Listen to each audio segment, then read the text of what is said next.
আমাদেরকে কনফিউজ করার চেষ্টা করছেন বলে আমার মনে হচ্ছে। এবং যেহেতু আপনাদের সবসময়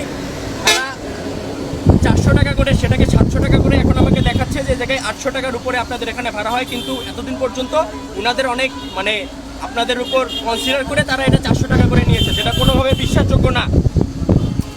ঈদের আগে কত টাকা ভাড়া নিতেন? ঈদের আগে কত টাকা ভাড়া নিতেন? এর আগে আমাদের কাউন্টারের টিকিট দিয়েছে আপনার হলো 500 লিয়েছে, 600 লিয়েছে, যার কাছে 800 টাকা ভাড়া হলে আপনি 500-600 তে কেন আপনাদের কাউন্টার থেকে টিকিট দিচ্ছে? ঈদের আগে মানে ঈদের আগে মানে নরমাল টাইমে, নরমাল টাইমে, হ্যাঁ নরমাল টাইমে। এই যে টাইমে আপনারা দিয়েছে এখান থেকে 700 টাকা করে বিক্রি করেছে, কোথায়?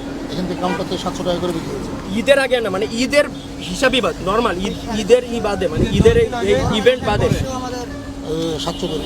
700 করে, তাহলে তারা 400 কেন বলতেছে? তারা কি তাহলে মিথ্যা কথা বলতেছে? সাড়ে 400 এই জনগণ যে 400 টাকা করে বলতেছে। ঈদের এখন তো লোকের সারা লোকের তো ওখান থেকে চাপ দিতে 10 দিন। আরে ঈদের বাদে বলছি রে ভাই, মানে মনে করেন আর 1 মাস আগে কিভাবে নিচ্ছিলেন আপনারা? 1 মাস আগে হলো 400-500।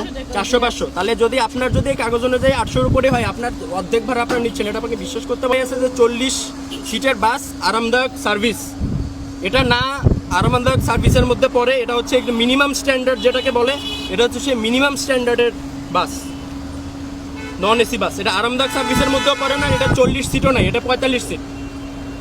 তাহলে এই কাগজ কি আপনার তাহলে কি ভ্যালিড? যেখানে যে লেখা আছে এই লেখাটা কি তাহলে ভ্যালিড? আরামদায়ক সার্ভিস প্রদানের জন্য এই যে 40 আসন বিশিষ্ট বাসের খসড়া, তাহলে বলেন এটা কি ভ্যালিড? ডকুমেন্টটা কি ভ্যালিড?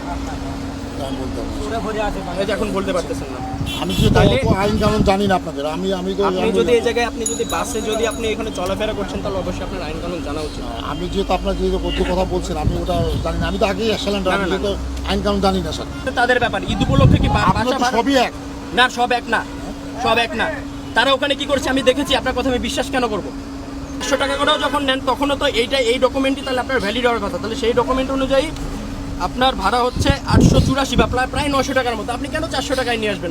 আপনার এত তো কেউ তো মানে আপনাদের উপর এরকম কোনো দয়া করতে বলে নাই, তার মানে অবশ্যই এখানে কোনো একটা কারসাজি আছে।